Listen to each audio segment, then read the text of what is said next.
Hi, long range hunting. Welcome to episode 22 of our terminal ballistic testing, hunting versus match bullets.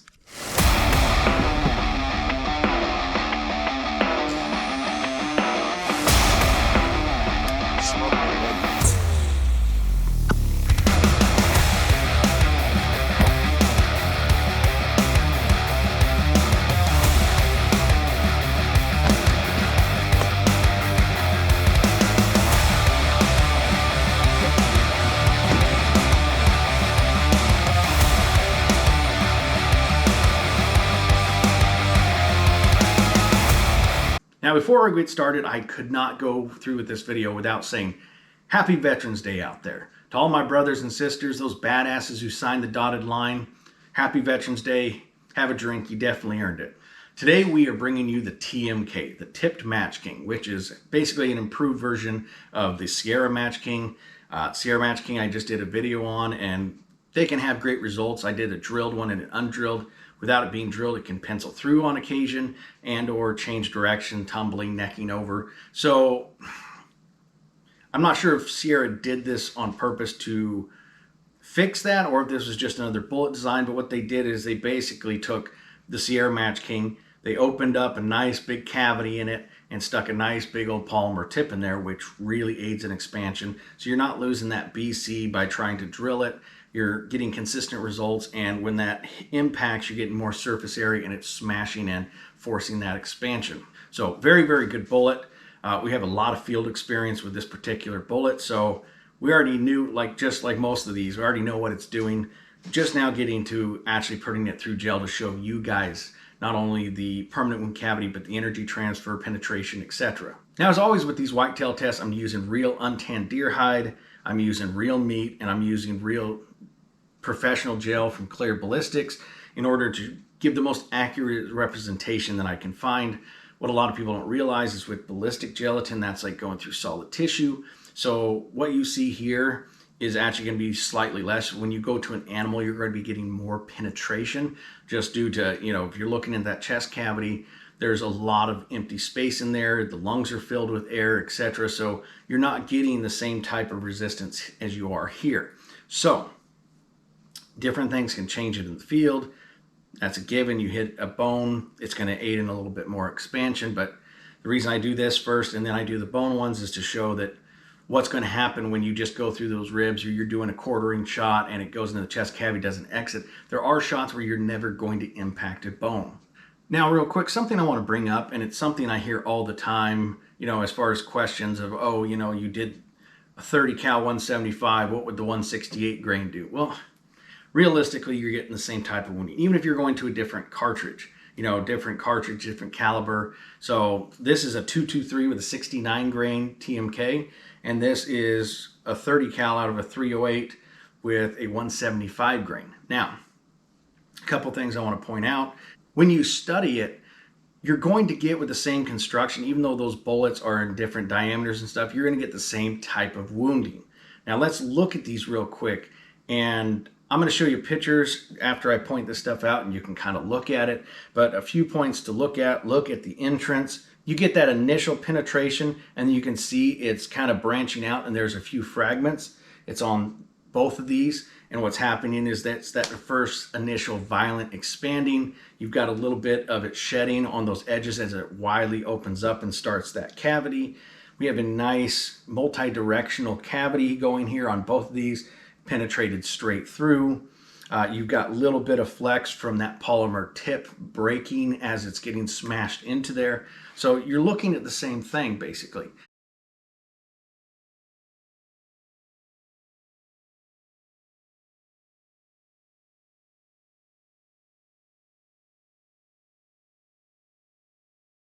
So when you go with the same bullet construction, if you're going with, again, the 223 in a 22 caliber with a 69 grain and you got a 30 caliber 308 with a 175 grain, you're getting the same result. The scale is all that's different. So if you want to look at the testing and see what a smaller one's going to do, well, guess what? This is a good thing. You can look at a different cartridge and caliber and all that, and you're going to see that, and all it's going to do is give you a smaller version of that. If you're on the smaller side, it's going to give you a larger version of that.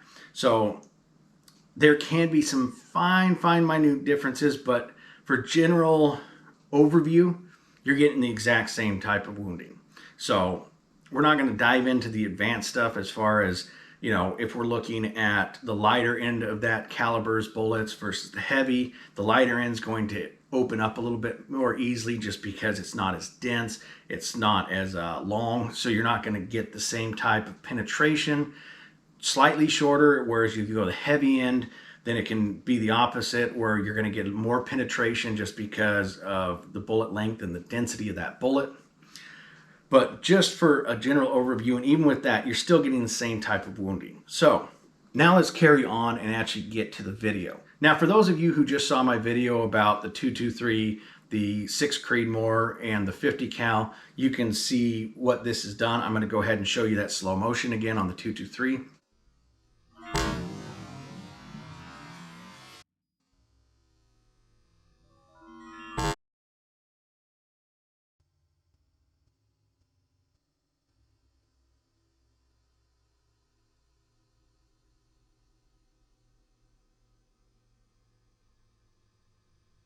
Now, with that, we had an impact velocity of 2,837 feet per second with a potential energy dump of 1,233. Now, to clarify on that, energy that everybody talks about, hydraulic shock, hydrostatic shock, that is only a potential. It is directly dependent upon that bullet's expansion and performance. How much it expands, how much surface contact you have is going to determine how much. If you're getting more surface area, more expansion, you're going to have more displacement and therefore more energy transfer and wounding. Now you can see that had a nice temporary wound cavity. It broke the bucket. It went right through that gel block. Here is the bullet itself, nice and expanded. And we're hitting that at over 2,800 feet per second. And it's expanded even being a short bullet. So you can do those up close shots. All you've got to do is make sure you're hitting the right spot, changing shot placement based on your impact velocity and bullet choice. Now let's get to the 308 with the 175 grain. Let's go ahead and watch the footage real quick of that slow motion.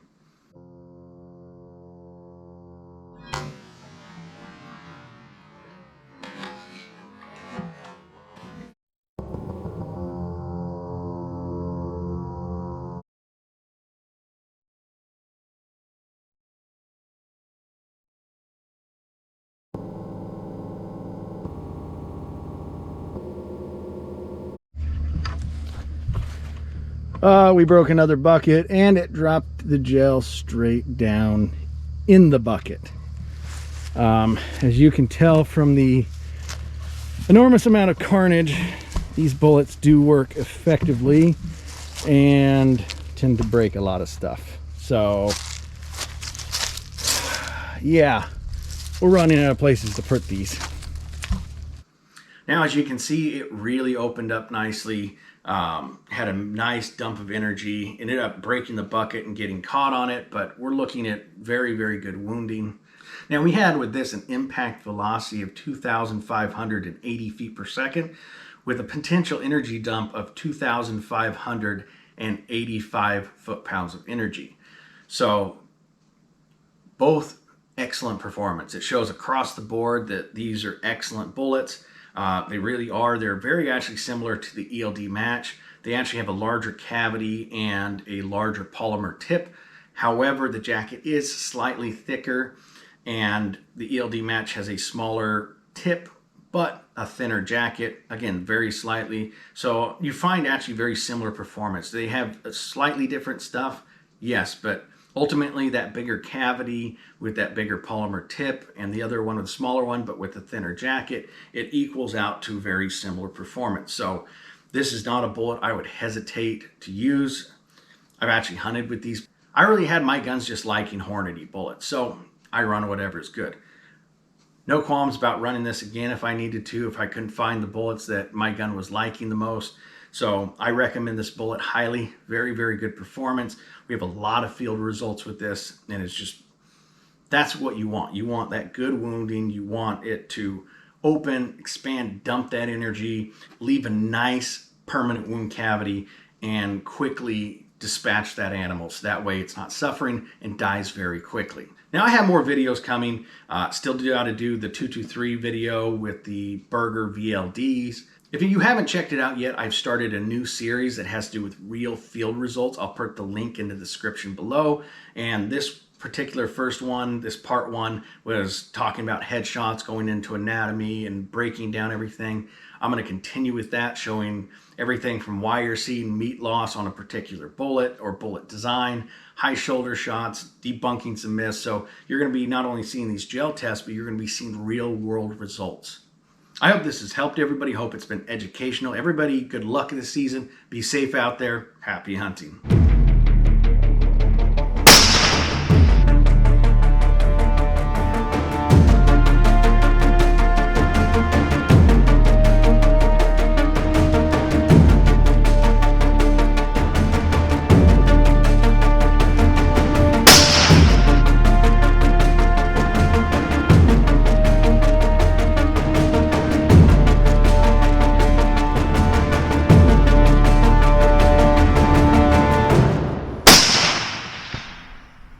Not that hard, people. Hope you enjoyed this video. Make sure to hit that like button, hit that subscribe button, and turn on notification bell so you won't miss out on any future video. And happy hunting.